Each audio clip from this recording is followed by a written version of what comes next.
how to transfer crypto from MEXC to Binance Exchange.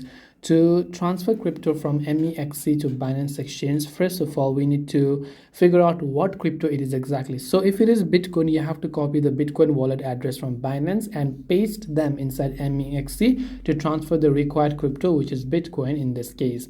So yours could be any, not Bitcoin, but what you have to understand here is, let's say you are trying to receive on Binance from MEXC. First, go to the wallet option, then go to deposit. Then you have to copy the wallet address of the crypto that you are trying to transfer.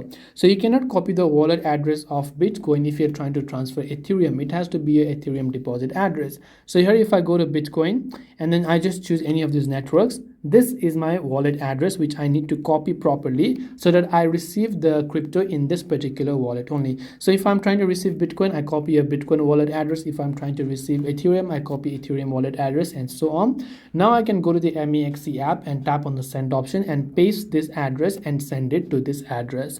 So I hope that this video helped you. If you have got any questions, feel free to leave them down. Thank you for watching till the end, and see you in the next video.